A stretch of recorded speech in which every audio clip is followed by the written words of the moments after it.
Iran বুঝে ফেলতেছে যে রাশিয়ার সহযোগিতার দরকার আছে, কারণ রাশিয়া হচ্ছে এখনকার আমেরিকাদের বিরুদ্ধে একটা সুপার পাওয়ার, তাই না? অনেক কান্ট্রি এখন ওদের সাথে যুদ্ধ করতে গেলে রাশিয়ার সাথে বন্ডিং করে। আমরা বিগত 50 বছরে কি করতে পারি না, ব্যর্থতার ইতিহাস রচনা করা যাবে।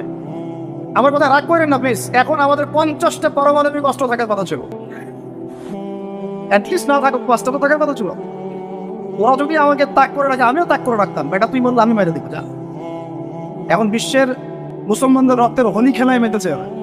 যেখানে মুসলমান সেখানেই নির্যাতন, চায়নায় নির্যাতন, সিরিয়াতে নির্যাতন, তারপর ইয়েমেনে নির্যাতন, ইরাকে করে গেল, তারপরে লেবাননে করে, জর্ডানে করতেছে, আরব কান্ট্রিগুলোর মধ্যে, আফ্রিকার কান্ট্রিগুলো, যে কোনো জায়গাতে তাকান দেখুন খালি মুসলমানদের উপর নির্যাতন। এর জন্য শুধু ওরা দায়ী নয়, এর জন্য আমরাও দায়ী। কেন নির্যাতন আসবে না, কেন আল্লাহর গজব আসবে না?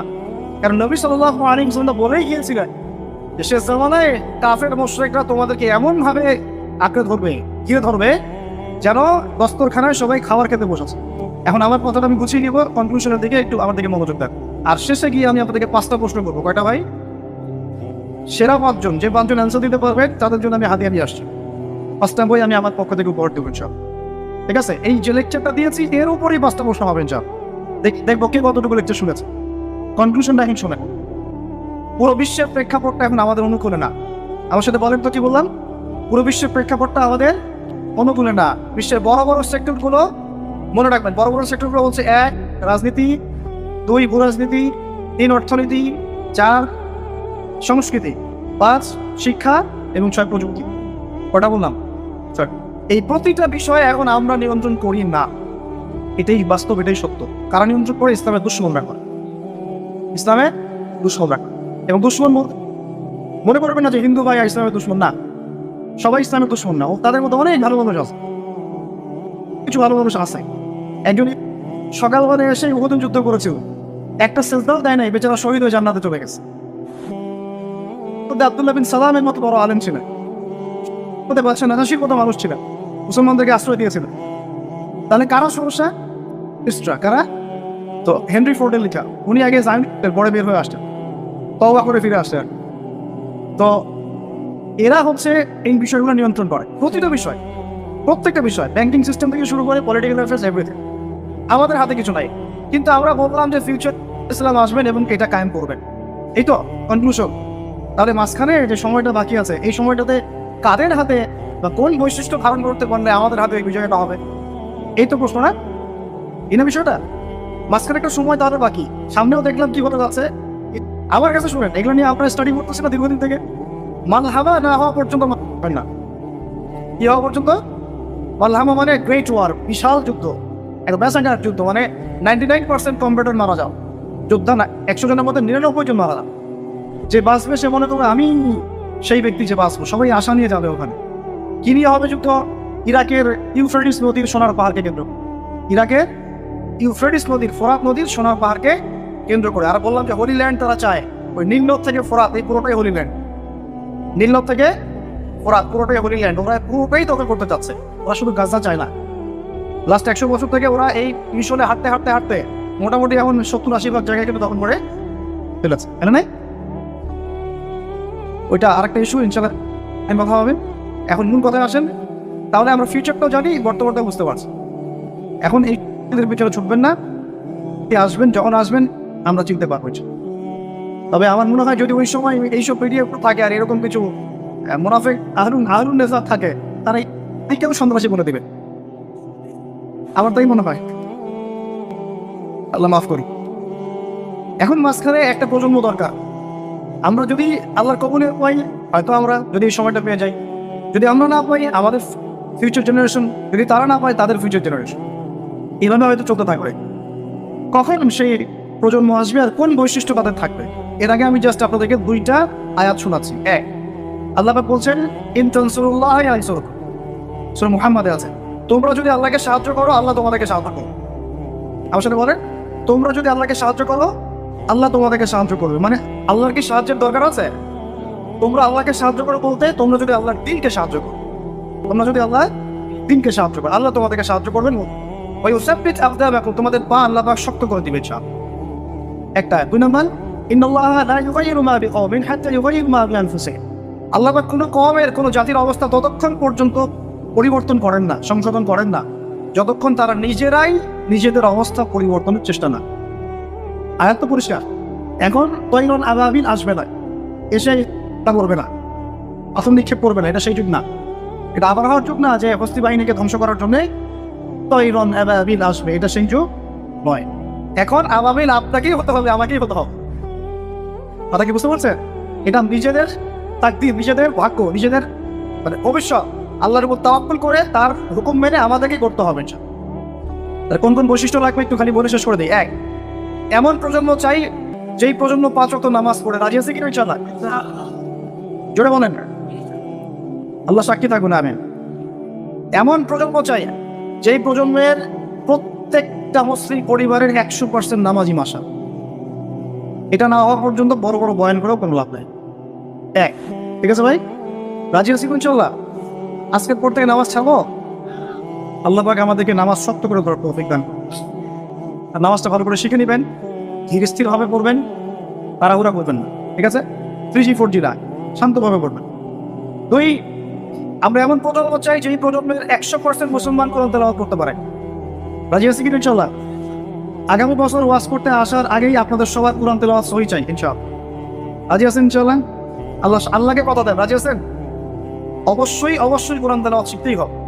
যেমনি পারেন, যেভাবে পারেন, যত টাকা লাগুক, যার কাছে যেতে হয় হোক, যত দূরে সফর করতে হয় হোক, আপনার দায়িত্ব এটা, আমার দায়িত্ব না, হুজুরের দায়িত্ব না, এটা আপনার দায়িত্ব। আপনি কিভাবে শিখবেন আপনার ফিকির। 3 নাম্বার, আমরা এমন প্রজন্ম চাই যে প্রজন্ম ভিতরে বাহিরের সুন্নতের অনুসারী। রাজি আছি ইনশাআল্লাহ? সবার চেহারা দাঁড়িয়ে থাকবে ইনশাআল্লাহ, সবার সুন্নতের লেবাস থাকবে ইনশাআল্লাহ, সুন্নতের আমল থাকবে ইনশাআল্লাহ। সুন্নতের জিন্দেগি বই পাওয়া যায়, কিনবেন, প্রত্যেকটা কাজের সুন্নত দেখে নেবেন, ঠিক আছে ভাই? প্রত্যেকটা কাজের সুন্নত আমল করার চেষ্টা করবো, আল্লাহ পাক তৌফিক দান করুন, আমিন। শেষ করে দিচ্ছি, মনোযোগ ধরে রাখেন আর 5 মিনিট। 4 নাম্বার, এমন প্রজন্ম চাই যে প্রজন্ম পশ্চিমকালেও হারাম খাবে না। রাজি আছি ইনশাআল্লাহ? হারাম খাবো, সুদ খাবো, ঘুষ খাবো, দুর্নীতি করবো, মানুষের সম্পদ আত্মসাৎ করবো, অন্যায়ভাবে আমরা মানুষকে ঠকাবো? আল্লাহ পাক আমাদেরকে বোঝার তৌফিক দান করুন, আমিন। 5, এমন পরিবার চাই যেই পরিবার হবে পুরোপুরি ইসলামিক পরিবার। রাজি আছেন ইনশাআল্লাহ? আল্লাহ কবুল করুন, আমিন। এই জায়গা থেকে আপনাদেরকে একটা নসিহত করি যুবকদেরকে, বেশিরভাগই তো অবিবাহিত নাকি? কি দুঃখ, কি কষ্ট। একটা কাজ করবেন, আগে একটা ছোটখাটো হালাল রিজিকের ব্যবস্থা করবেন, তারপরে বিয়ে শাদী। হালাল রিজিকের ব্যবস্থা না কইরা বিয়ে শাদী করতে যায় না, নিজের মান সম্মান গায়রত বলে কিছু থাকবেন, ঠিক আছে ভাই? আরো যে বলছি, ভুলেও বেদিক কোনো মেয়েকে বিয়ে করতে যায়। দিনদার মেয়ে খুঁজবেন, আর দিনদার মেয়ে তো বাইরের সার্টিফিকেট লেবাস থেকে বোঝা যাবে না। এটা আপনাকে খোঁজখবর নিতে হবে, দেখতে হবে তার পরিবার কেমন, ব্যাকগ্রাউন্ড কেমন, মা কেমন, ইত্যাদি ইত্যাদি, তার কোয়ালিফিকেশন কেমন, এবং পাত্রী দেখেও নেবেন। পাশাপাশি আল্লাহর কাছে দোয়া করতে হবে বেশি করে। কি করতে হবে? স্ত্রী খাদিজার মতো হতে পারে, আবার নূহ আলাইহিস সালামের স্ত্রীর মতো হতে পারে। বুঝেন পার্থক্য? বোঝেন? খাদিজা রাদিয়াল্লাহু আনহা মানে কি? এমন একজন মহিয়সী নারী যে একজন মহাপুরুষের পিছনে সাপোর্ট দিচ্ছে। সুবহানাল্লাহ, কি সাপোর্টটা দিয়েছেন দেন নাই নবী সাল্লাল্লাহু আলাইহি ওয়াসাল্লামকে পুরো নবুয়তের জীবনে? এটাও হতে পারে তাকদীরে। আবার নূহ আলাইহিস সালামের স্ত্রী, মনে আছে? লূত আলাইহিস সালামের স্ত্রী, তারা দুজন নবী, তারা দুজন জান্নাতি, তাদের স্ত্রীরা হবে জাহান্নাম। বলেন নাউজুবিল্লাহ। ওই জন্য তাকদীর কার হাতে? বাস আল্লাহর কাছেই বারবার ইস্তেখারা করে করে করে চেয়ে নিতে হবে, আল্লাহ আমাকে এমন একজন নেককার স্ত্রী দান করুন যিনি আমাকে আপনার পথে চলতে সাপোর্টিং হ্যান্ড হবে, আমাকে পিছন থেকে বুঝতে হবে। আচ্ছা, ইনশাআল্লাহ ফ্যামিলি নিয়ে বিয়ে শাদী নিয়ে আরেকদিন ওয়াজ হবে ইনশাআল্লাহ। 5, কয়টা বলছি ভাই? 5টা না 6টা? 5টা। 6 নাম্বার, যে বাচ্চা কাচ্চা আছে আমাদের, ভাই বোন, ছোট ছোট বাচ্চা কাচ্চা যেগুলো, এক একজনকে এক একজন মর্তে মুজাহিদ হিসেবে তৈরি করি। বুঝছি ইনশাআল্লাহ? তাহলে ওদেরকে আমরা পড়াশোনা করবো কি পড়াশোনা করবো? হ্যাঁ, কি পড়াবেন? হামটি নামটি নাকি Jack and Jill, went up the hill, twinkle twinkle, কি পড়াবেন? কচি মাথাটাকে তো সবাই নষ্ট করে ফেলতেছে। বাচ্চা কাচ্চাদেরকে ইসলামিক মূল্যবোধ দিয়ে বড় কর। প্লিজ ভাই বসেন একটু, এগুলো করেন না। শেষ করতে দেন, পরিবেশটা বজায় রাখেন। আর 4টা পয়েন্ট, 6টা বলছি না, 7 নম্বর হচ্ছে আল্লাহ পাক আমাদেরকে প্রতিভা দিয়েছেন না সবাইকে। কেউ লিখতে পারে, কেউ বলতে পারে, কেউ ব্যবসা ভালো বোঝে, কেউ ইন্টারনেট সেকশন ভালো বোঝে, এরকম আছে না? আল্লাহ পাক আপনাকে যা দিয়েছেন ওইটাকেই দিনের জন্য কাজে লাগাবেন। রাজি আছেন? চল। 8 নম্বর, আমাদের প্রত্যেক পরিবারের মা বোনদেরকে খাস পর্দা রাখতে হবে। নাস্তিকরা কি বলে বলুক, সেগুলোটা কি বলে বলুক, ইউনিভার্সিটি টিচার কি বলে বলুক, নেকাব খুলতে বাধ্য করে কি করে করুক, আপনি আপনার পরিবারকে পর্দা রাখবেন। যদি ওদিকে দেখেন যে কোনোভাবেই কাজ হচ্ছে না, ওই জগৎ ছেড়ে দিয়ে বাসায় চলে আসুন। দরকার নেই পড়াশোনা। আমি আমার মেয়েকে মাদ্রাসায় পড়াবো, দরকার নেই আমার পড়া, ঠিক আছে? প্রয়োজনে নিজে প্রতিষ্ঠান করে আপনার সন্তানকে পড়াবেন। আপনার সামর্থ্য আছে, নিজেও প্রতিষ্ঠান করেন, করে সন্তানকে পড়াশোনা করেন। আগে কি প্রতিষ্ঠান ছিল নাকি? যে যুগটা সোনালি যুগ, ওই যুগে কোনো শিক্ষা প্রতিষ্ঠানই ছিল না। মানুষ ওস্তাদের কাছে ম্যান টু ম্যান করতো। একজনের কাছে কোরআন, একজনের কাছে হাদিস, একজনের কাছে উসুল, একজনের কাছে আরবি, এভাবে করতো। ওরা মানুষ অনেক। তো এখন পরিবেশ করে তো ওরা ফিকির করবো, যদি না পারি আমার সন্তানকে আমি ইসলামিক লাইনে পড়াবো। চাও সামর্থ্য থাকলে নতুন প্রতিষ্ঠান গড়ে তুলবো। চাও আল্লাহ পাক তৌফিক দান করেন। কয়টা বললাম? 8টা, 9টা, 8টা। 9 নম্বর হচ্ছে আমরা সবাই মিলে সৎ কাজে আদেশ করবো, অসৎ কাজে নিষেধ করবো। একজনের দায়িত্ব না। আচ্ছা, এই উম্মতের দায়িত্ব আমার উপরে, এই উম্মতের দায়িত্ব আব্দুল মালিক সাহেবের উপরে, এই উম্মতের দায়িত্ব কি আল্লাহ কিসমতি সাহেবের উপরে? কার উপর দায়িত্ব বলেন তো? সবার দায়িত্ব আছে না? সবাই মিলে এই যে আমর বিল মারুফ এবং নাহি আনিল মুনকারের কাজ করবেন। সব আল্লাহর রাস্তায় সময় দিবেন, দাওয়াতের মেহনত করবেন, তাবলীগের মেহনত করবেন, ইনশাআল্লাহ আল্লাহ কবুল করবেন। আমিন। আর 10 নম্বর হচ্ছে আমরা উম্মতের মধ্যে কোনো বিভক্তি সৃষ্টি করবো না। উম্মতের মধ্যে কোনো বিভক্তি সৃষ্টি করবো না। এমনিতেই 73 দলে নয়, 73,000 দলে আমরা বিভক্ত হয়ে গেছি। আর ভাই আল্লাহর রাস্তায় বাড়াইতে যায় না, ইস্যু পাগল হবেন না, মূল জায়গায় থাকবেন। ওলামায়ে কেরামের সহবতে থাকবেন, ওলামায়ে কেরামের সাথে সম্পর্ক থাকবে। অন্তত একজন ওস্তাদ আলেম শাইখকে ধরে থাকবেন, অন্তত একজন। আর যদি অনেক থাকে তাহলে আলহামদুলিল্লাহ। উম্মার মধ্যে বিভক্তি সৃষ্টি করবেন না, ফাটল বাড়াবেন না, ঐক্যবদ্ধ করতে পারেন না পারেন, বিভক্তি উস্কে দিবেন। বরং যার যার মধ্যে ভালো যতটুকু আছে নিয়ে নিবে, খারাপটা আপনি ছেড়ে দিবেন। আমরা কি ওই সময় সংখ্যায় কম হব? অবাক হয়েছিলেন তারা, কারণ ওই সময় তো ইসলামের বিজয়ের যুগ। আমাদের এইরকম অবস্থা হবে যেখানে আমরা 313 মিলে 1000 বদরে ঠেকাই দেই, 700 মিলে 3000 ঠেকাই দেই, মোতার যুদ্ধে আমরা কত 3000 নিয়ে 2 লাখকে ঠেকাই দেই। ওই মুসলমানদের এই অবস্থা হবে? সাহাবীরা বলছিলেন অবাক হয়ে। তখন নবীজি বলছেন, হ্যাঁ তোমাদের অবস্থা এরকম হবে। তোমরা সংখ্যায় হবে সমুদ্রের ফেনার মতো। সমুদ্রে দেখতে পারতেছেন এখন আরে নাম কেউ আসতে মুসলিম বাড়তেই আছে। সমুদ্রের ফেনার মতো। কিন্তু 2টা জিনিস তোমাদেরকে পেয়ে বসবে, এই 2টার কারণে এই পরিণতি তোমাদের হবে। এক নম্বর হচ্ছে তোমাদের মধ্যে দুনিয়ার মহব্বত তোমাদেরকে পেয়ে বসবে। আর একটা আল ওয়াহান, তোমাদেরকে ধরে ফেলবে। সাহাবীরা বলছে ওয়াহান কি? নবীজি বলছে তোমরা আল্লাহর পথে জীবন দিতে চাইবে না, এই ভয়, আল্লাহর পথে জীবন দেওয়ার ভয় তোমাদেরকে পেয়ে। এই 2টা যখন তোমাদেরকে পেয়ে বসবে, তখন এই কাফের, মুশরিক, মুনাফিক যারা আছে সবাই মিলে তোমাদেরকে একটা কচু কাটা করে ফেলবে। হয়নি এখন এটা? শুধু এই যুগে না, প্রত্যেক যুগে যখনই মুসলমানদের উপরে এই 2টা এসেছে, তখনই মুসলমানরা আতঙ্কের শিকার করেছে। কখনো তাতারিদের হাতে, চেঙ্গিস খানের বংশধর ওরা আছে মঙ্গলরা, ওরা এসে মুসলমানদেরকে একদম কেটে ফেলে দিয়েছে। কতদিন? 40 দিনের মধ্যে বাগদাদে ওরা মনে হয় প্রায় 10 থেকে 15 লক্ষ মানুষকে হত্যা করেছে, ওই তাতারিরা মুসলমানদেরকে, আব্বাসীয়দের সঙ্গে। এরকম হিস্ট্রি অনেক আছে। তারপরে যখন এই ফাতেমি সাম্রাজ্য চলছিল, তখন ক্রুসেডাররা এসে মুসলমানদেরকে হত্যা করেছে। তারপরে আবার করেছে চেঙ্গিদের সময়, আইয়ুবীদের সময়, এমনকি মোগল সাম্রাজ্য। এর আগেও যখন দুনিয়া প্রীতি ওয়াহান ঢুকে গিয়েছিল, তখন দেখা গেছে যে মুসলমানদের মধ্যেই মারামারি চলতেছে। ওখান থেকে গিয়ে কর্ডোবা ইসলামী খেলাফত হয়েছে। এগুলো হিস্ট্রি পড়বেন, ইতিহাস নিয়ে ইনশাআল্লাহ একদিন কথা হবে। আমার নিয়ম আছে আপনাদেরকে হিস্ট্রি শোনানোর। একদম আদম আলাইহিস ইসলাম থেকে শুরু করে এই পর্যন্ত যা যা হয়েছে ইসলামের ইতিহাসে, একটা করে ধারাবাহিক পর্ব আকারে আসবে ইনশাআল্লাহ। এতে করে খুব অল্প সময়, হয়তো 10 মিনিটের মাদ্রাসা এমন হতে পারে, বা 10 থেকে 15 মিনিটের মাদ্রাসা, এর মধ্যেই একটা করে পড়বে, একটা করে হিস্ট্রি আসবে ইনশাআল্লাহ। যদি খুব টাফ এই কাজটা করা, এবং এটার জন্য অনেক ইনভেস্টমেন্টের দরকার, আল্লাহ পাক যেন সহজ করে দেন। তো মূল কথাটা আমি বলছি যে যখন আমরা এভাবে দুনিয়া প্রেমে ঢুকে গিয়েছি এবং আল্লাহর পথ থেকে সরে আসছি, মার খেতে হয়েছে। এখন আমাকে বলেন তো দেখি, আপনারা কি আমরা কি আমাদের অবস্থার উন্নতি চাই না? এতক্ষণ যা বোঝালাম এতে গিয়ে বুঝতে পারলেন যে দিন এখন শুধু একটা নিভু নিভু বাতির মতো জ্বলছে, গুটি কয়েক মানুষের মধ্যে হক সীমাবদ্ধ হয়ে যাচ্ছে। প্রবলেমগুলো কি আপনারা ফাইন্ড আউট করতে পারেন? প্রবলেমগুলো দেখেন, সারা বিশ্বে ইসলামিক কোনো খেলাফত আছে? ইসলামের কোনো ঐক্য আছে? একজন আমিরুল মুমিনিন আছে? একটা জামা আছে? একটা ইমারা আছে? আমাদের কি অর্থনৈতিক শক্তি আছে? ভিত্তিটা তাই।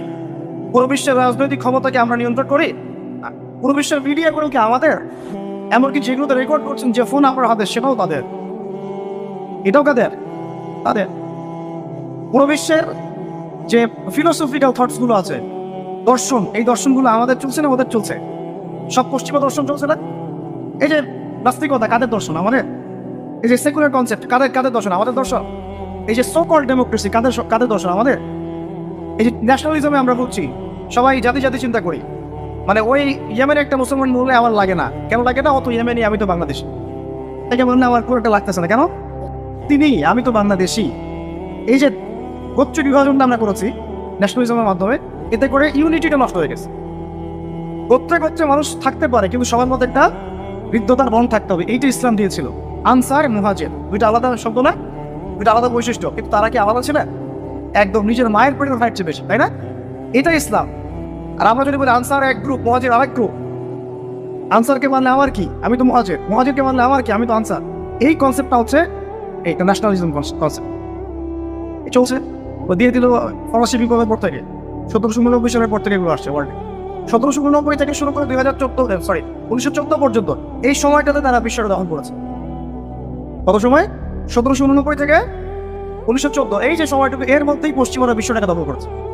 আবার নতুন করে কোন জায়গা দখল করেছে? প্রথমে পলিটিক্স, প্রথম জায়গাটা গিয়ে পলিটিক্স, তারপরে সামরিক শক্তি। ওদের মানে এক্সট্রাঅর্ডিনারি সামরিক শক্তি তারা বিশ্বকে দেখিয়েছে। আপনি যত কথা বলেন, একদম পারমাণবিক বোম রেখে দিব তাক করে, আর বেটা তুই কথা বলতে পারবে না, এরকম একটা অবস্থা। বিশ্বাস করেন ব্যাপারটা এরকম।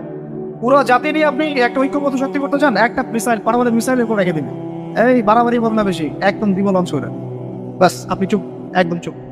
কারণ ওইটা প্রতিহত করার তো আমার কাছে ওই নাই, ক্ষেপণাস্ত্র প্রতিরক্ষা সিস্টেম তো নাই। এখন আমি যদি বলি, আমার কথা কি মন খারাপ করবেন? আমি যদি বলি যে বিগত 50 বছরে আমাদের দেশ স্বাধীন হচ্ছে কবে বলেন? 71, এখন কত? 23, কত বছর বলেন? আমরা কি একটাও ক্ষেপণাস্ত্র তৈরি করতে পারলাম না? এই বিশ্বে এই ধরনের প্রযুক্তি ছাড়া কেউ টিকে থাকতে পারে? এটা কি ঢাল তলোয়ারের যুগ যে ওরা এগুলো বানাবে আর আমরা ঢাল তলোয়ার নিয়ে বসে থাকবো? কি করলাম আমরা? বলেন। আপনারা তো রাগ করেন কথা বললে, রাগ না করে একটু ভালো করে মন দিয়ে শুনেন না, মন দিয়ে চিন্তা করেন না। কি করলাম আমরা এতদিনে? আমাদের 50টা ক্ষেপণাস্ত্র থাকার কথা ছিল, আমাদের 50টা পারমাণবিক অস্ত্র থাকার কথা ছিল। কিসের ভিত্তিতে আমরা লড়াই করবো? কিসের ভিত্তিতে আমরা লড়াই করবো? মিয়ানমার যদি আমাদেরকে কালকে চাপ দেওয়া শুরু করে, আমরা কিসের ভিত্তিতে লড়াই করবো? কি নিয়ে লড়াই করবো? এমনকি পুরো মুসলিম বিশ্বের বড় শক্তিগুলোর সাথে আমাদের সম্পর্ক কতটুকু ভালো? ইরান বুঝে ফেলতেছে যে রাশিয়ার সহযোগিতার দরকার আছে, কারণ রাশিয়া হচ্ছে এখনকার আমেরিকাদের বিরুদ্ধে একটা সুপার পাওয়ার, তাই না? অনেক কান্ট্রি এখন ওদের সাথে যুদ্ধ করতে গেলে রাশিয়ার সাথে বন্ডিং করে। এটা ওয়ার্ল্ড অ্যাফেয়ার্স। আমরা বিগত 50 বছরে কি করতে পারি না, ব্যর্থতার ইতিহাস রচনা করা যাবে। কি বলতেছেন আপনি? কি বলতে চান? এটা রচনা করা যাবে একটা ইতিহাস। পদে পদে দুর্নীতি করেছে, পদে পদে টাকা আত্মসাৎ হয়েছে, পদে পদে হক নষ্ট করা হয়েছে। এগুলো সব আমাদের সম্পদ ছিল, জনগণের ছিল। আমি কোনো পলিটিক্যাল পার্টি করি না, কখনো করিও নাই, আবার করারও কোনো শখ নাই। কিন্তু একজন জনগণ হিসেবে, সাধারণ জনগণ হিসেবে এই কথাগুলো বলছে। প্রত্যেক পদে পদে দুর্নীতি, টাকা আত্মসাৎ, সিস্টেম লস। কেন? একটা ছেলে যোগ্যতা আছে, চাকরি পাবে না কেন? ওই ছেলের যোগ্যতা আছে, কেন চাকরি পাবে না? আপনি আল্লাহর কাছে কি জবাব দিবেন? আপনারা বলেন, আপনারা আল্লাহর কাছে কি জবাব দিবেন? কোন যোগ্যতা আছে, কেন সে পেল না? কেন একটা গভর্নমেন্ট প্রতিষ্ঠানের মধ্যে পদে পদে আমাকে ফাইল ট্রান্সফার করতে হবে, সবাইকে টাকা খাওয়াতে হবে? কেন? আমার তো যোগ্যতা আছে, আমি তো হতের উপর আছি। বিসিএস তো কোচিং আমিও করেছি, আমি তো ক্যাডার হতে পারতাম, আমি কেন হতে পারলাম না? কেন চান্স দিলেন না? কেন বড় বড় পরীক্ষার প্রশ্ন ফাঁস হয়ে যাবে? কেন একজন ডক্টর কেন একজন ডক্টর যাকে আমরা আমাদের ট্যাক্সের টাকা দিয়ে আমাদের ভাইরা বেতন দিচ্ছে, ও কেন দেরি করে হসপিটালে আসবে? কেন আসবে? কে ব্যবস্থা নেবে এগুলোর এগেইনস্টে? আমরা ব্যবস্থা নিতে পারবো? আপনাকেই তো নিতে হবে। ওমর ইবনে খাত্তাবের মতো শাসক কে হবে? আপনাই হতে হবে, আমরা তো হবো না।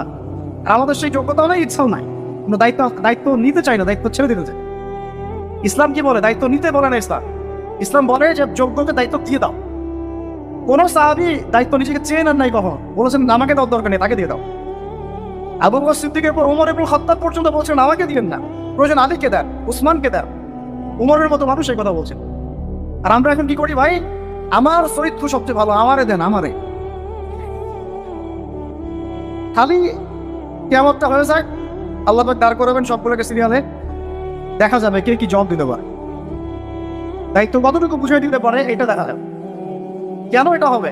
আমার কথা রাগ করেন না প্লিজ। এখন আমাদের 50টা পারমাণবিক অস্ত্র থাকার কথা ছিল, অ্যাটলিস্ট না থাকুক 5টা তো থাকার কথা ছিল। ওরা যদি আমাকে তাক করে রাখে, আমিও তাক করে রাখতাম। এটা তুই বললে আমি মেরে দিই যা। উত্তর কোরিয়ার মতো একটা কান্ট্রি, আমার সাবজেক্টে এগুলা, আমরা ইউনিভার্সিটিতে এগুলোই পড়েছি। ও একটা কান্ট্রি, কতটুকু কান্ট্রি জানেন? উত্তর কোরিয়া দক্ষিণ কোরিয়া একসময় মারামারি করতো, এই মারামারি লাগিয়ে দিয়েছিল পশ্চিমরা। পরে উত্তর কোরিয়ার প্রেসিডেন্ট ওই বলা থেকে বের হয়ে যায়, বলা থেকে বের হয়ে চায়নার সাথে বন্ডিং শুরু করে, রাশিয়ার সাথে বন্ডিং শুরু করে। ওদের সাপোর্টে সে আস্তে আস্তে আস্তে নিউক্লিয়ার ডিভাইসগুলো তৈরি করা শুরু করেছে। করার পরে এখন এই মাত্র বেশি না, 20 থেকে 25 বছর, 20 থেকে 25 বছরে ওরা এমন একটা জায়গায় চলে গেছে, খাইতে পারো না পারো, পারমাণবিক বোমা একদম তাক করে রেখে। পশ্চিমারা ওখানে নাম করে দিতে পারে না। ও নাক করে দিতে পারে আমার কাছে এসে আমাকে বলে স্যামসং দিবে, আমাকে বলে তোমাকে ভিসা নীতি বাতিল করে দিবে, বা আমাকে বলতে পারে, ওকে বলতে পারবে না তো। আর ওর কাছে ওরকম অস্ত্র আছে, দিবে একটা মায়েরও যা বেটা আসে। ওর পয়েন্ট হান্ডওয়ার আছে সামনে জাপানের ওখানে। কারণ এটা এমন একটা বিষয় যে একটা যদি সে মারে আর এও তো একটা মারতে পারে, একটা বোমা পড়লে পুরো জাতির একদম মুহূর্তের মধ্যে ছাই হয়ে যাবে, ছাই হয়ে যাবে, ছাই। এই জন্য এটা যুদ্ধ এত সহজে কেউ যেতে যাবে না।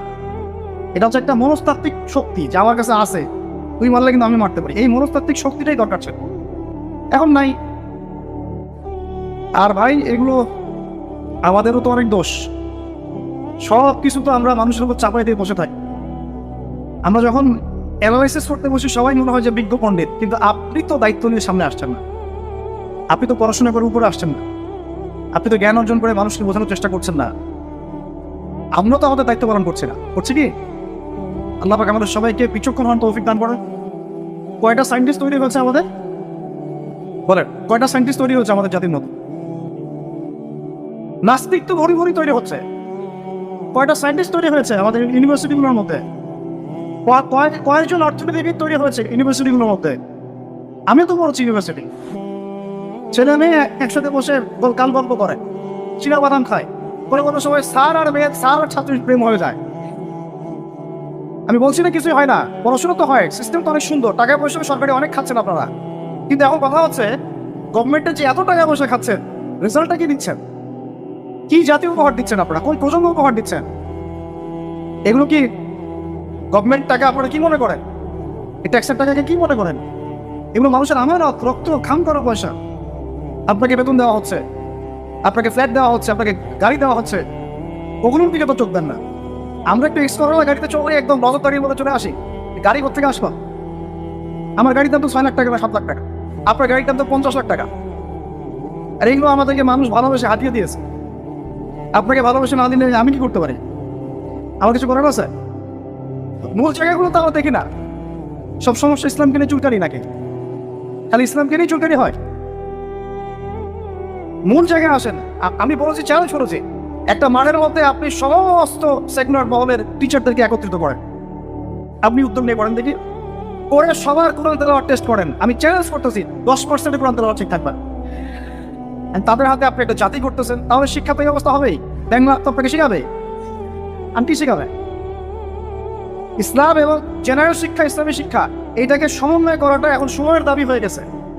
এই দুটাকে সমন্বয় না করতে পারলে আল্লাহর কসম এই জাতিকে বাঁচাতে পারবেন না আপনি। এখন টিকটক দেখতেছেন, সামনে কোন টক আসবে আল্লাহ ভালো জানেন, আল্লাহ ভালো জানেন। এখানে আপনার ঘরেও তো দেখবেন যে একটা অপদার্থ পয়দা হয়ে গেল। কত এরকম ছেলে তার বাবা মাকে বৃদ্ধাশ্রমে পাঠিয়ে দিল, সন্তানের হাতে মা খুন হলো। এই তো কয়েকদিন আগে এক পুলিশ অফিসার খুন হয়েছিল এক সন্তানের হাতে, মনে নাই আপনাদের এগুলা? তাহলে আমরাই তো আমাদের ঘরের সাপ তৈরি করতেছি। ভাববেন না যে এগুলোর ফলে শুধু সমাজে একটা প্রভাব বিস্তার হবে, আমার ঘরে কিছু হবে না, কখনো নয়। আমিও এফেক্টেড হবো, আমার ঘরেও আসবে। এখন আল্লাহ রাব্বুল আলামিনের কাছে খালি দোয়া করতে পারি আমরা, আল্লাহ পাক যেন আমাদেরকে এমন যোগ্য ব্যক্তি উপহার দেন আল্লাহর পক্ষ থেকে। যে হোক সে X Y Z whoever he is, আমরা কোনো দলের মানুষ না, কোনো পলিটিক্যাল পার্সন না। এক্স ওয়াই জেড যে হোক না কেন, আমরা যে সৎ যোগ্য ইমানদার মানুষ, সৎ যোগ্য ইমানদার মানুষ যারা তাদের এই ক্ষমতাটাকে, এই প্রতিভাটাকে দিনের জন্য কাজে লাগাবে ইনশাআল্লাহ। এরকম মানুষ চান না আপনারা? এটা দোয়া করতে হয়, আল্লাহ যেন কবুল করে। আমিন। নবীজি বলেছিলেন যে গরিব মানুষরা, দরিদ্র মানুষ, স্যান্ডেল পরার টাকা নাই, গায়ে জামা পরার টাকা নাই, উঁচু উঁচু অট্টালিকা নির্মাণের প্রতিযোগিতা করবে, এটা আখিরুজ্জামান বা শেষ জামানের আলামত। দেখে নেন বিগত 200-300 বছর এগুলো ছিল কিনা। বিশাল বিশাল সাইন এগুলো প্রকাশ পাচ্ছে ডে বাই ডে। মানুষ সুদ খাবে, একজন ব্যক্তি সুদ থেকে দূরে থাকতে চাইবে, তার গায়েও সুদের ছিটা ফোটা গিয়ে লাগবে। এটা সেই যুগ, আপনি পারবেন না বাঁচতে সুদ থেকে। দাড়ি টুপি নিয়েও খেতে হচ্ছে, কিচ্ছু করার নাই, কারণ সব সিস্টেমে সুদ ব্যক্তি। হয় খাচ্ছেন, না হলে দিচ্ছেন, না হলে সাক্ষী থাকছেন, না হলে লিখে রাখছেন, কিছু না কিছু করছেন। মানুষ মাদক খাবে, মাদককে হালাল মনে করে খাবে। মানুষ জেনা করবে, জেনাকে হালাল মনে করবে, হারাম মনে করবে না। মানুষ হত্যা করবে, যাকে হত্যা করবে সে জানবে না কেন হত্যা করছি, আর যে মারা যাবে সেও বুঝবে না কি জন্য আমাকে মারলো। পিতামাতার সাথে দাস দাসীর মতো আচরণ করা হবে, পিতামাতার সাথে দাস দাসীর মতো আচরণ করা হবে। সম্পদের জন্য সন্তান মাকে হত্যা করবে, বাবাকে হত্যা করবে। দুই চোখওয়ালা মানুষরা বুঝতে পারে এগুলো হচ্ছে, দিন দিন বাড়ছে, সময় সংক্ষিপ্ত হয়ে আসছে, আল্লাহ পাকের আযাব গজব বাড়ছে, আসমানি গজব বাড়ছে, জমিনের বালা বাড়ছে, ভূমিকম্প বাড়বে, ডে বাই ডে ভূমিকম্প বাড়বে। এবং 3টা বড় বড় ভূমিকম্প অপেক্ষা করছে আমাদের সামনে।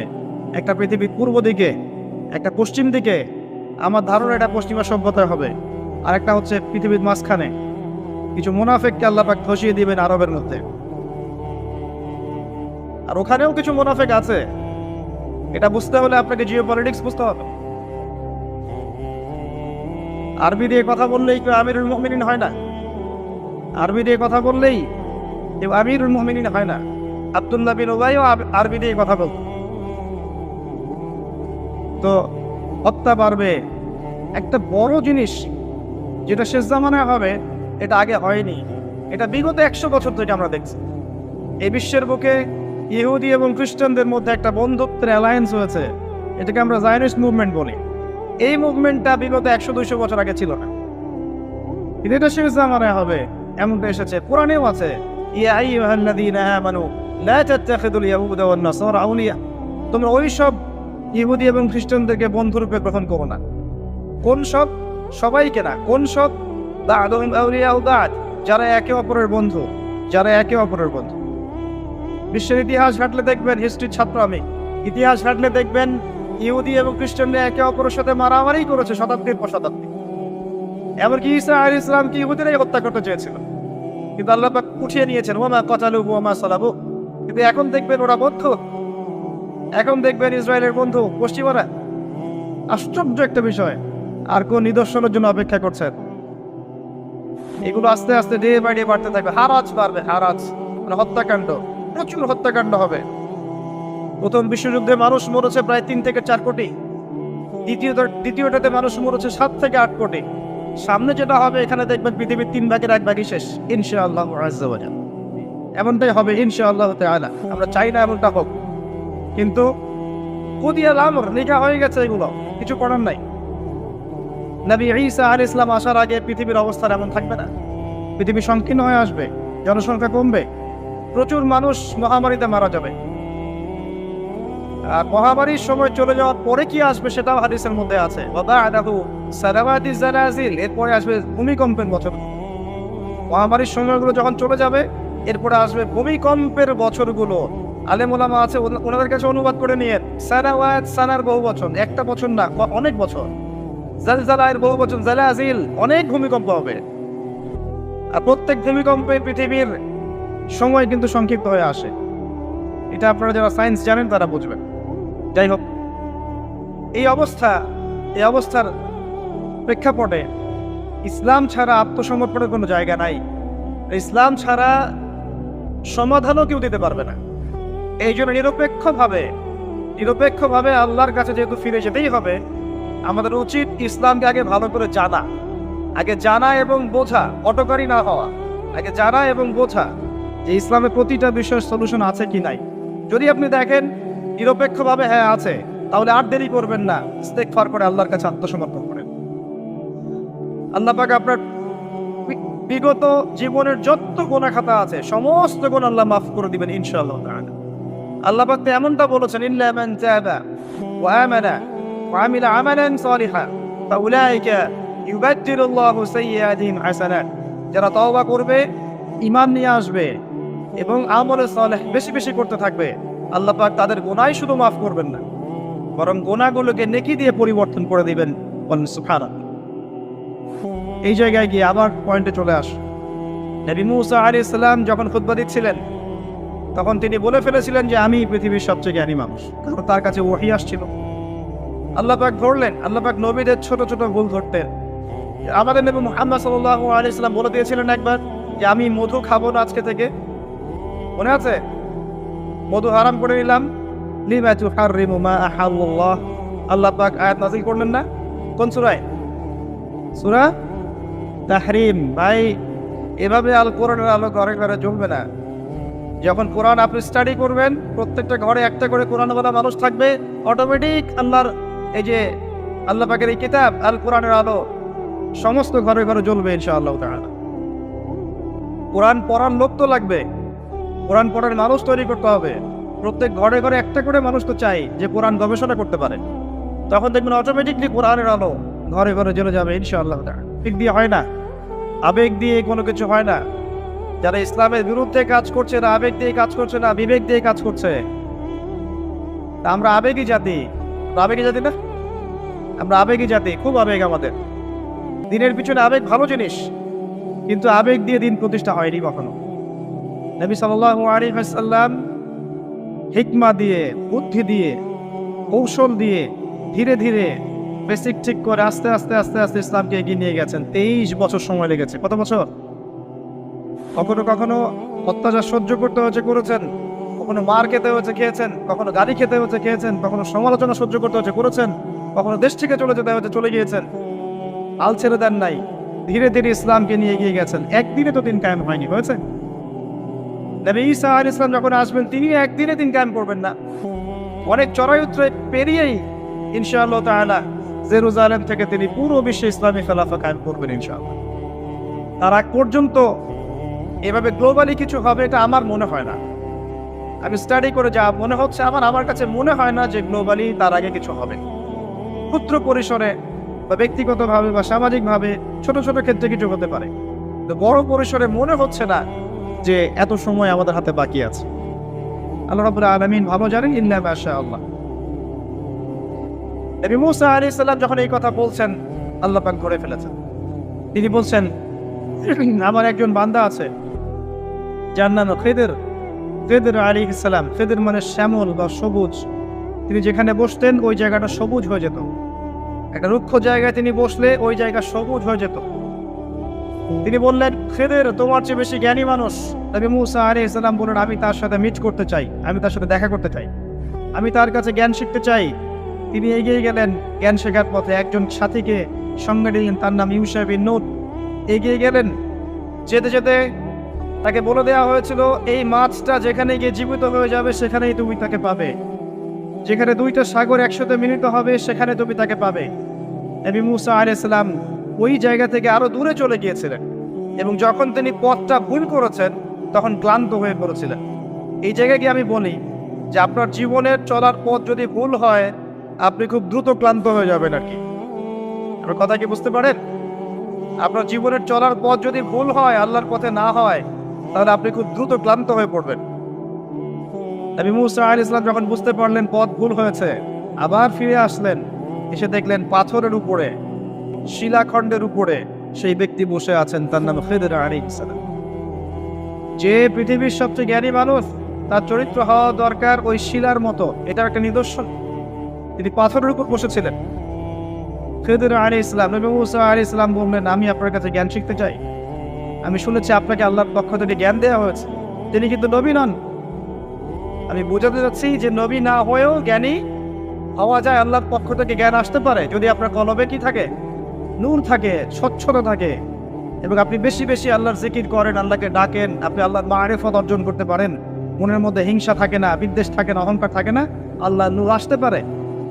এই যুগেও সম্ভব ইনশাআল্লাহ তাআলা। হাল আত্তাবিউকা আলা আন তুআল্লিমানি মিম্মা উল্লিমতা রুশদা, মুসা আলাইহিস সালাম বলছেন, আমি কি আপনার সাথে সফর সঙ্গী হতে পারি? এই শর্তে যে আপনি আমাকে জ্ঞান শেখাবেন, যেই জ্ঞান আল্লাহ আপনাকে শিখিয়েছেন। এবার খিদর আলাইহিস সালাম বলছেন, ইন্নাকা লা তাসতাতি'উ মা'ইয়া সাবরা, তুমি তো আমার সাথে ধৈর্য ধরতে পারবে না। সুবহানাল্লাহ, একজন নবীকে বলছেন, একজন নবীকে একজন মানুষ বলছেন, তুমি তো আমার সাথে ধৈর্য ধরতে পারবে না। আপনি মনে করেন একটা স্কুলের টিচার 100টা বাচ্চাকে পড়াচ্ছেন, পরীক্ষার আগে আপনি বলে দিলেন যে 1 বছর আমি তোমাদেরকে পড়িয়েছি, তুমি অমুক আব্দুল্লাহ ফার্স্ট হতে পারো, আর তুমি আব্দুর রহমান তুমি ফার্স্ট হতে পারবে না, তুমি হবে লাস্ট।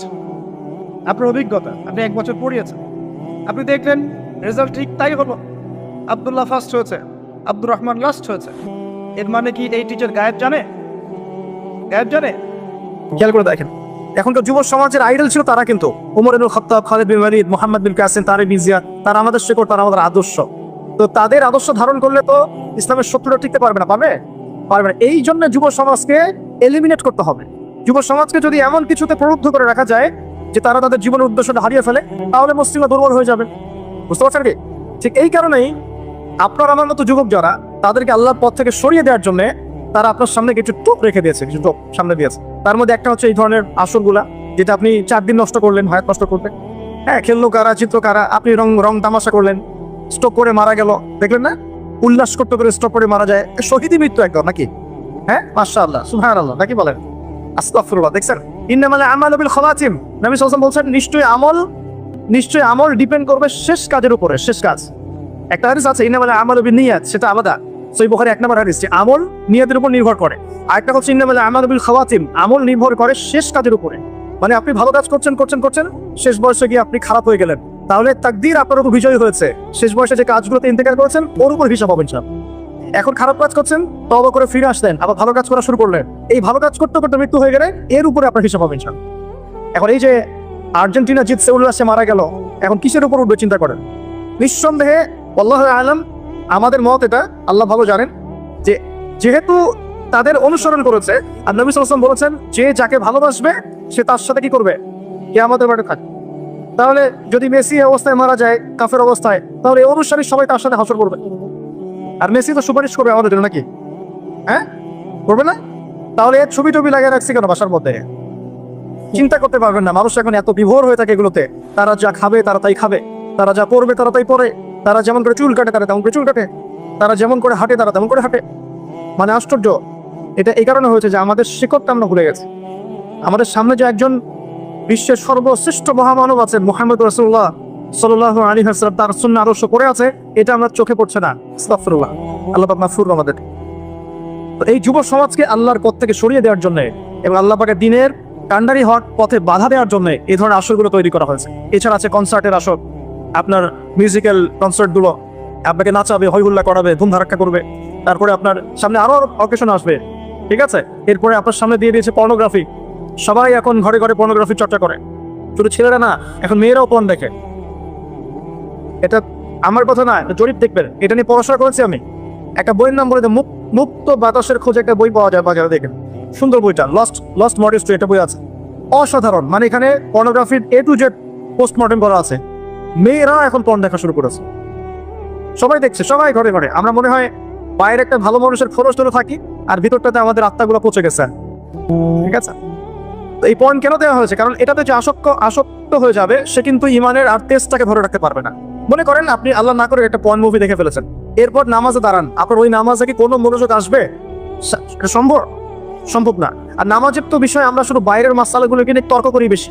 নামাজের মূল যেটা জিনিস সেটা কি? নামাজের ইহসান, নামাজে মারিফত, আল্লাহকে পাওয়া, নামাজের খুশু, এগুলো কি আত্মার সাথে সম্পৃক্ত না? সে আত্মা যদি পর্ন দেখে কলুষিত হয়ে যায়, তাহলে কি আমি নামাজে মনোযোগ পাবো? এই কারণে ইবাদত করে কোনো ফাঁক পাচ্ছেন না তো। এই কারণে ইবাদত করে কোনো স্বাদ পাচ্ছেন না, কারণ চোখের জেনা হচ্ছে, পণ দেখছেন এবং কলবটা দূষিত হচ্ছে। যে ফ্রি মিক্সিং দিয়েছে একটা, নারী পুরুষ অবাধ মেলামেশা। এই মেলামেশার মধ্যে কোনো বাধা নাই, যে বাধা দিবে তাকে তারা বলছে মৌলবাদী হয়ে গেছে। অথচ এই যে পড়াশোনা করছি আমার ছেলে মেয়ে একসাথে, স্কুল থেকে শুরু, স্কুলে, তারপর কলেজে, তারপর বিশ্ববিদ্যালয়ে, ইভেন চাকরির ক্ষেত্রেও, সব জায়গায়, ইভেন পলিটিক্যাল মিছিলেও নারী পুরুষ ফ্রি মিক্সিং দেখবেন। মেয়েরার সামনে স্লোগান হচ্ছে পিছনে ছেলেরা, ঠিক আছে, ফ্রি মিক্সিং সবখানে। এটা কোথেকে আসলো? পশ্চিমারা দিয়েছে। ফ্রি মিক্সিং দেওয়ার কারণ হচ্ছে, উদ্দেশ্য হচ্ছে সমাজের মধ্যে কাঠামো যেন ভেঙে যায়।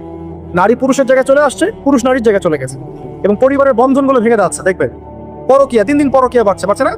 পরকিয়া দিন দিন বাড়ছে। আর জেনা তো ঘরে ঘরে জেনা। আর জেনা মানে শুধু সেক্সুয়াল সম্পর্ক বোঝাচ্ছি না, এখানে জেনা মানে প্রতিটা অঙ্গ প্রত্যঙ্গে জেনা আছে না? আছে। এছাড়াও এগুলো প্রভাবে ধর্ষণ বাড়ছে। আর আমাদের মা বোনদেরকে আমরা বেপরটা নিয়ে আসছি আর বলছি এটা হচ্ছে উন্নতি, অগ্রগতি, প্রগতি। একদিকে পণ দেখাচ্ছি, একদিকে ফ্রি মিক্সিং করাচ্ছি, ঠিক আছে, আবার মেয়েদেরকে বাইরেও বের করে নিয়ে আসছি। একদম মেসাকার অবস্থা সমাজ। এরকম একটা অবস্থায় আপনার মেয়ে কতটুকু সেফ চিন্তা করেন, আপনার মেয়ের সন্তান, কন্যা সন্তান কতটুকু সেফ একটু চিন্তা করে দেখেন। স্কুলে অনেক সময় দেখা যায় বিশ্ববিদ্যালয়ে গিয়ে জেনার শিকার হয়ে যাচ্ছে।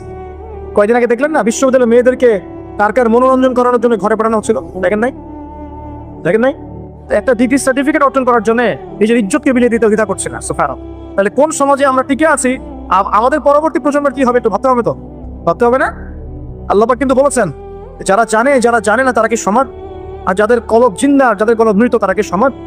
আল্লাহ পাক বলছেন, তোমরা জমিনে ঘোরাফেরা করো, বিচরণ করো, আশা করা যায় তোমাদের মৃত কলবগুলো জীবিত হবে ইনশাআল্লাহ। তো যুব সমাজের সামনে এগুলো টোপ দিয়েছে। আরো দিয়েছে বেকারত্বের ভয়। আল্লাহ পাক কোরআনে বলেছেন না, শয়তান তোমাদেরকে অশ্লীলতার প্রলোভন দেয় আর অভাবের ভয় দেখায়। আপনাদের সামনে বেকারত্বের ভয়। দেখবেন চাকরি পাওয়ার জন্য কি না করছেন আপনি, সুবহানাল্লাহ। একটা চাকরি পাওয়ার জন্য 20-30 বছর পড়াশোনা করছেন, লক্ষ লক্ষ কোটি কোটি টাকা ঢালছেন আপনি এখানে, কোটি কোটি টাকা ঢালছেন, লক্ষ লক্ষ টাকা ঢালছেন একটা জবের জন্য। কিন্তু আপনার এটা বিশ্বাস করা উচিত ছিল যে রিজিক শুধুমাত্র জব থেকেই আসে না, আর অনেক ক্ষেত্র থেকে রিজিক আসতে পারে। আপনি কৃষিভিত্তিক অর্থনীতি ফলো করতে পারতেন, আপনি ব্যবসা করতে পারতেন, উদ্যোক্তা হতে পারতেন, আর অনেক কিছু করতে পারতেন। তো এখানে একটা সমস্যা হচ্ছে। আবার একটা সমস্যা হচ্ছে কি, যে আমাদের মধ্যে মাদকের একটা ব্যাপক ছড়ানো দেখা যাচ্ছে। ইয়াং জেনারেশনের মধ্যে ইয়াংদেরকে মাদক খাইয়ে যে মাদকটা আছে, মাদক খাওয়াচ্ছে, পণ দেখাচ্ছে, আপনাকে ফ্রি মিক্সিং করাচ্ছে, আপনার জীবনের উদ্দেশ্যটা ভুলিয়ে দিচ্ছে। এই কাজগুলো করার মূল উদ্দেশ্যটা কি? একটাই উদ্দেশ্য, যে এই মুসলিম যুব সমাজ যেন আর তারেক বিন জিয়াদ হতে না পারে, আর মোহাম্মদ বিন কাসেম হতে না। যদি হতে পারে, যদি তার ওমর এবং খালিদ হতে পারে, তাহলে এই মুসলিমদেরকে ঠেকানো যাবে? এই মুসলিমরা জ্ঞানে অনন্য হবে, তখন আমলে অনন্য হয়ে যাবে, তাদের পারিবারিক আদর্শ সুন্দর হবে, ইমান শক্তিশালী হবে, তারা আমর বিল মারুফ নাহি আনিল মুনকারে কাজ করবে, দিনের প্রচার প্রসারে কাজ করবে, দেশের কল্যাণে কাজ করবে, দুর্নীতি দূর করবে, ঠিক আছে, পলিটিক্স করলেও ভালো পলিটিক্স করবে, যাতে করে মানুষের কল্যাণ হয়, মানবতার ক্ষেত্রে কাজ করতে পারবে, এক কথায় দিনটাকে প্রতিষ্ঠা করতে পারবে। তারা খুব ভালো করেই জানে যে যদি আপনারা ইমানদার হন, এই সমস্যা আছে। এই কারণেই আমাদেরকে জীবনের এই উদ্দেশ্য থেকে ভুলিয়ে দেওয়ার জন্য এই বর্তমান প্রেক্ষাপটের ফিতনাগুলোকে আপনার সামনে একদম সহজলভ্য করে দেওয়া হয়েছে। সহজলভ্য না? আপনি চাইলেই মাদক খেতে পারেন, কেউ বাধা দিবে না। মানে পাশের বাসায় জোরে জোরে মিউজিক বাজছে, এমন সিচুয়েশন যে আপনি গিয়ে বারণও করতে পারবেন না। বারণ করলে উল্টা আপনাকে গালি শোনায় দিবে। আর এটা ভাই শেষ জামানায়, যেটার বিষয়ে আমার কোনো সন্দেহ নাই। কারণ এখানে ন্যায় হয়ে যাচ্ছে অন্যায়, অন্যায় হচ্ছে ন্যায়। আমানতদারকে বলা হচ্ছে খেয়ানতকারী, খেয়ানতকারকে বলা হচ্ছে আমানতদার। যে জুলুম করলো তাকে বলা হচ্ছে ভালো, আর যে জুলুমের শিকার হলো তাকে নিয়ে সমালোচনা করা হচ্ছে। সত্যবাদীকে মিথ্যাবাদী বলা হচ্ছে, মিথ্যাবাদীকে সত্যবাদী বলা হচ্ছে। মানে আন্তারি দিলামে তো রব্বাতুহা, দাসী তার মনিককে জন্ম দিচ্ছে। সমাজে ন্যায় অন্যায়, হক বাতিলের মানদণ্ড উঠলে যাচ্ছে। খেয়াল করেছে? আপনি গিয়ে বন্ধ করতে পারবেন, উল্টা আপনাকে ধমক লাগাই দিবে না? আপনি চাইলেই মদ খেতে পারেন, চাইলেই জেনা করতে পারেন। একবার জেনা করতে 1500 টাকাও লাগে না এখন। ঠিক, এমন বহু জায়গা আছে। এগুলো তো মানুষকে গিয়ে শিখতে হয় না, সব তো চোখের সামনে দেখাই যায়। পেপার, পত্রিকা, প্রিন্ট, ইলেকট্রনিক মিডিয়া খুলে দেখেন, সব দেখাই যায়। ভার্চুয়াল মিডিয়ার জগৎ এখন 1000, 1500, 500 টাকার বিনিময়ে মানুষ জানা করতে পারে। এই অবস্থা আমরা বসবাস করছি। আর এগুলো যখন বাড়বে, তখন কি সমাজে ধর্ষণ বাড়বে না? তাহলে আমাদের মা বোনরা কোথায় সেফ হলো? তাদের ইজ্জতের গ্যারান্টি দিবে কে? আর কোন পরিবেশে আমি আমার ছেলেকে বড় করবো?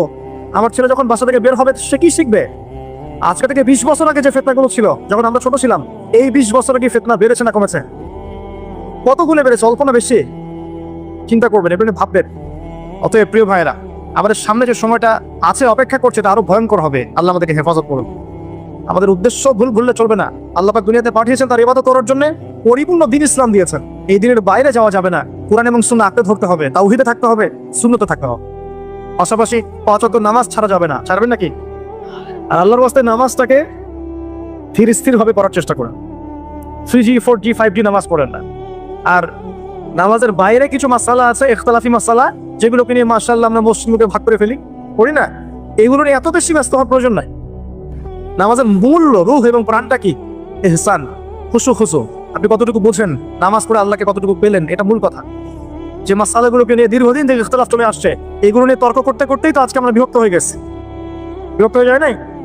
আপনার কাছে মনে হতে পারে যে আপনি মসজিদটা ভাগ করে একটা নতুন জিহাদ করেছেন। আদতে কি হয়েছে? আমাদের উম্মার ঐক্যটা নষ্ট হয়ে গেছে। ইসলাম এবং সংশোধন সমাজে থেকেই করতে হবে, সমাজ থেকে বাইরে বের হয়ে নয়। সমাজের ভিতরে থেকেই ইসলাম এবং সংশোধন করতে হবে। দিনের পথে চললে অনেক কিছুই হবে, কিবত, তহমত, সমালোচনা, মানে শারীরিক, মানসিক, অর্থনৈতিক নির্যাতন সবই হবে। এগুলো নবীর সুন্নাত। নবী সাল্লাল্লাহু আলাইহি ওয়াসাল্লামকে মানুষ 15টা গালি দিয়েছে সারা জীবনে। কতটা? সবচেয়ে সেরা মহামানবকে, যার আগের কোনো গুনাহ নাই, পিছে কোনো গুনাহ নাই, এই মানুষটাকে 15টা গালি খেতে হয়েছে সারা জীবনে। 16 বার তাকে হত্যা করার চেষ্টা করা হয়েছে। কতবার? তাকে তার পিছের উপরে উঠে নাড়ি ঘুড়ি চাপিয়ে দেওয়া হয়েছে, তার দাঁত মানুষ ভেঙে ফেলেছে উহুদের মাঠে, মাথার মধ্যে করার আঘাত করেছে তরবারির নিচের অংশ দিয়ে, এতে করে মাথায় যে বর্মটা ছিল এই বর্মটা ভেঙে গুরুর ভিতর ঢুকে গিয়েছে। আমাদের নবী কথা বলছি সাল্লাল্লাহু আলাইহি ওয়াসাল্লাম। মানুষ একজন তার মুখে থুতু দেওয়ার চেষ্টা করেছিল, নাউযুবিল্লাহ। জানেন, নবী সাল্লাল্লাহু আলাইহি ওয়াসাল্লামকে তার আপন চাচারা দূর করে তাড়িয়ে দিয়েছে অনেকে, তাই নাই? চাচা আবু তালেব বাদ দিয়ে আবু লাহাব তার চাচা ছিল না? নবী সাল্লাল্লাহু আলাইহি ওয়াসাল্লামকে তায়েফবাসী নির্মমভাবে আঘাত করেছিল, দাড়ি দিয়ে রক্ত করেছে, এই রক্ত জুতায় গিয়ে জুতা শক্ত হয়ে গিয়েছিল। এক পর্যায়ে তাকে মক্কা থেকে হিজরত করে মদিনায় চলে যেতে হয়েছে রাতের অন্ধকারে। আলী রাদিয়াল্লাহু আনহুকে বিছানায় রেখে তিনি রাতের অন্ধকারে চলে গিয়েছেন মক্কা থেকে মদিনায়। সবচেয়ে মহামানবের জীবনে যদি এমন হয়, তাহলে আপনি আমি যদি প্রকৃত ইসলাম চর্চা করি, আমাদের কি হবে? এই যা হচ্ছে তাই হবে। এগুলো সুন্নাত নবীগণের, আর এগুলো করে জালেমরা কখনো পার পাবে না। আর এগুলো করলে মাজলুমদের কোনো ইজ্জত সম্মান নষ্ট হয় না। এখানে একটা মেরুকরণ আছে, এটাকে হারমোনিয়াসলি কানেক্ট করতে পারলে ইনশাআল্লাহ তাআলা আশা করা যায় আমরা কিছু করতে পারি না পারি, আমাদের পরবর্তী প্রজন্মটা ইসলামকে নিয়ে আল্লাহর জমিন, আল্লাহর দিন কায়েম করবে ইনশাআল্লাহ। এখন জ্ঞানের বিপ্লব দরকার, এখন দরকার জ্ঞানের বিপ্লব, সবচেয়ে বেশি দরকার জ্ঞানের বিপ্লব। আল্লাহ রাব্বুল আলামিন তার নবীকে প্রথম যে আয়াতটা নাযিল করেছেন সেটা কি ছিল? ইকরা বিসমি রাব্বিকাল্লাযী খালাক, পড়ুন আপনি আপনার রবের নামে যিনি আপনাকে সৃষ্টি করেছেন। এই জ্ঞানের চর্চা আল্লাহ পাক আমাদের সবাইকে করার তৌফিক দান করুন, জ্ঞানের বিপ্লব ঘটানোর তৌফিক দান করুন। এই যে ক্যাডেট কলেজে যান যখন, মনটা ভালো হয়ে যায় না? এত সুন্দর টিপটাপ পরিপাটি গোছানো একটা প্রতিষ্ঠান, ভালো লাগে না? তো মাদ্রাসা এমন করা যাবে না? মাদ্রাসা কেন গতানুগতিক সেই ঢিলেঢালা ভাবে চলবে কেন? মাদ্রাসাগুলো খুব সুন্দর করে ডিসিপ্লিন এনে তারা যেভাবে রুটিন করে বাচ্চাদেরকে চালায়, সেই ভোরবেলা ওঠে, শেষ রাত্রে ওঠে, ফজরের নামাজ জামাতে পড়ে, এক্সারসাইজ করে, আবার নাস্তা খায়, আবার পড়তে বসে, আবার ক্লাস করে, 5 বেলা তারা খাবার দেয়, হাইজেনিক খাবার দেয়, ভালো খাবার দেয়, খেলাধুলার সময় দেয়, কত সুন্দর সিস্টেম। এশার নামাজের পর ঘুমিয়ে যায়। তাদের প্রতিষ্ঠানগুলো থেকে ভালো ভালো প্রোডাক্ট তৈরি হচ্ছে না? প্রোডাক্ট মানে বলছি আমি মানুষ। তাদের প্রতিষ্ঠান থেকে ভালো ভালো মানুষ তৈরি হচ্ছে না?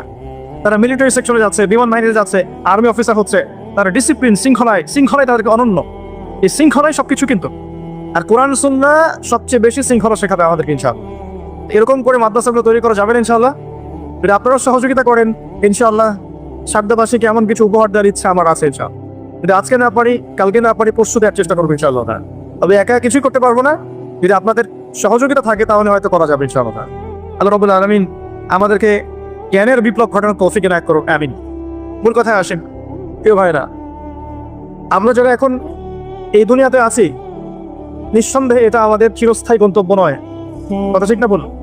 আচ্ছা, আল্লাহ রাব্বুল আলামিন কি বলছেন সূরা জারিয়াতের 56 নম্বর আয়াত একটু দেখি। আল্লাহ পাক বলছেন, বিসমিল্লাহির রহমানির রহিম, ওয়া মা খালাকতুল জিন্না ওয়াল ইনসা ইল্লা লিয়াবুদুন, আমি জিন জাতি এবং মানব জাতিকে শুধুমাত্র আমার ইবাদত করার জন্যই সৃষ্টি করেছি। তাহলে দুনিয়াতে আসার যে সৃষ্টি তত্ত্ব বা সৃষ্টি দর্শন, সেটা কি বলেন? আল্লাহ পাকের ইবাদত করা, এটা হলো সৃষ্টি দর্শন। এই দুনিয়াতে আসার আমাদের সৃষ্টি দর্শনটা কি? ওয়া মা খালাকতুল জিন্না ওয়াল ইনসা ইল্লা লিয়াবুদুন, মানুষ আর জিনকে সৃষ্টি করেছি শুধু আমার ইবাদত করার জন্য। এখন অনেকে প্রশ্ন করতে পারে, তাহলে কি দুনিয়াবি কাজগুলো আমরা করব না? উত্তর হচ্ছে না, দুনিয়াবি কাজ আপনি করবেন, এবং দুনিয়াবি প্রতিটা কাজই আপনার ইবাদত বলে কাউন্ট হবে, গণ্য হবে, যদি আমি এই কাজগুলো একটা পদ্ধতি মেনে করি, সেটা হলো নবী সাল্লাল্লাহু আলাইহি ওয়াসাল্লামের সুন্নাত মেনে করি, ব্যাস। রাত হয়েছে ঘুমাবেন, ঘুমটা যদি নবীর সুন্নাত মতো হয়, আপনি প্রত্যেক সেকেন্ডে নেকি পাবেন ইনশাআল্লাহ। ইস্তেঞ্জা করবেন, ইস্তেঞ্জাটা যদি নবীর সুন্নাহ মতো হয় নেকি পাবেন ইনশাআল্লাহ। যদি আপনি খাবার খান, খাবার খাওয়াটাও যদি নবীর সুন্নাহ মতো হয় নেকি পাবেন। এমনকি স্ত্রী সহবাসও যদি আপনি করেন নবীর সুন্নাহ মেনে, তো তারপরেও নেকি হবে ইনশাআল্লাহ। আর কি চাই বলেন? কাপড় চোপড় পরা, ওযু করা, গোসল করা, ব্যবসা বাণিজ্য, চাকরি বাকরি, আমাদের প্রফেশনগুলো যেগুলো আছে, দাওয়া, দিনের কাজ করা, দুনিয়ার কাজ করা, সবকিছুই ইবাদত হবে ইনশাআল্লাহ যদি একটা সুন্নাহ আমরা মেনে চলি। সেটা হলো নবী সাল্লাল্লাহু আলাইহি ওয়াসাল্লামের আদর্শ এবং তরিকা ফলো। তার তরিকা বাদ দিয়ে অন্য কোনো তরিকাকে ফলো করা যাবে? উত্তর হচ্ছে না। তার তরিকা বাদ দিয়ে অন্য কোনো তরিকা ফলো করা যাবে না। তবে সেই ব্যক্তির কথা নেওয়া যাবে যার কথা এবং কাজ রাসূল সাল্লাল্লাহু আলাইহি ওয়াসাল্লামের সাথে মিলে যায়। কোনো সমস্যা আছে? কিন্তু কোনো ব্যক্তি যত বড়ই হোক না কেন, তার কথা এবং কাজ যদি রাসূল সাল্লাল্লাহু আলাইহি ওয়াসাল্লামের সাথে না মিলে, তাহলে সেটা নেওয়া যাবে না। আল্লাহ পাক দুনিয়াতে পাঠিয়েছেন তার ইবাদত করার জন্য। আর ইবাদত মানে শুধু নামাজ, রোজা, হজ, যাকাতি নয়, বরং আপনার পারিবারিক জীবন থেকে শুরু করে অর্থনৈতিক জীবন, ব্যবসা বাণিজ্য এবং পলিটিক্যাল লাইফ সবকিছু ইবাদত ইনশাআল্লাহ, যদি আপনি নবীর তরিকা মতো করতে পারেন। এখন একটা প্রশ্ন আসবে, এই ইবাদতটা কি আমরা শুধু ব্যক্তি জীবনেই করব, ইবাদতের জীবনেই করব, না পুরো জীবনে করব? এখন এই দাওয়াতটার খুব বেশি প্রয়োজন। আমরা অনেকেই নামাজ পড়ি কিন্তু সুদক হয়, আছি না? নাই? অনেকে তাহাজ্জুদ পড়েন কিন্তু ঘুষ খান, আছেন না? অনেকে মাশাআল্লাহ দান সদকা করেন, ভালো কাজও করেন, আবার বেপরদায় চলেন, এমনটা আছে না? এখানে বুঝতে হবে যে ইবাদত মানে শুধুমাত্র নামাজ, রোজা, হজ, যাকাতি নয়, বরং ইবাদত মানে আপনার জীবনের প্রতিটা ক্ষেত্র ইবাদত ইনশাআল্লাহ। যখন আপনি নামাজ, রোজা, হজ, যাকাত করছেন, তাসবিহ, তাহলিল, জিকির, আজকার করছেন, এগুলো ইবাদত হচ্ছে আলহামদুলিল্লাহ। একই সাথে যখন আপনি ব্যবসায় আসবেন, তখন মাপে কম দেওয়া যাবে না, তখন পণ্যে ভেজাল দেওয়া যাবে না, তখন আপনি মিথ্যা কসম খেয়ে পণ্য বিক্রি করতে পারবেন না, তখন আপনি মজুত করতে পারবেন না, কৃত্রিম সংকট তৈরি করতে পারবেন না। এখানেও আপনাকে সুন্নাহ ফলো করতে হবে। যদি এখানে গিয়ে আপনি রাসূলের সুন্নাহ ফলো না করেন, আল্লাহর বিধান আপনি না মানেন, তাহলে ইবাদত বন্দেগীর জীবনে লা ইলাহা ইল্লাল্লাহ থাকলেও ব্যবসা বাণিজ্যের জীবনে লা ইলাহা ইল্লাল্লাহ নাই। আমার কথা কি বোঝা যায়? একটু হলেও কি বোঝা যায়? আচ্ছা, আবার পারিবারিক জীবনে গেলেন, সেখানে আপনার সন্তান নামাজ পড়ছে না, আপনার মেয়েরা পর্দা করে না, স্ত্রীরা পর্দা করে না, তাহলে পরিবারের জীবনে লা ইলাহা ইল্লাল্লাহ মুহাম্মাদুর রাসূলুল্লাহ কিন্তু নাই, ইবাদতের ক্ষেত্রে আছে। আবার আপনি সমাজ জীবনে গেলেন, এখানে আপনি আল্লাহর বিধানকে পাশ কাটিয়ে বা আল্লাহর বিধানকে বাদ দিয়ে পশ্চিমাদের বিধান চর্চা করছেন, তার মানে এই জীবনে কিন্তু লা ইলাহা ইল্লাল্লাহ নাই। তো লা ইলাহা ইল্লাল্লাহ মুহাম্মাদুর রাসূলুল্লাহ কি শুধুমাত্র নামাজেই, না পুরো জীবনে পালন করতে হবে? এটাই হচ্ছে সেই আয়াতের ব্যাখ্যা। আল্লাহ পাক বলেন উদখুলু ফিস সিলমি কাফা, তোমরা পরিপূর্ণরূপে ইসলামে প্রবেশ করো।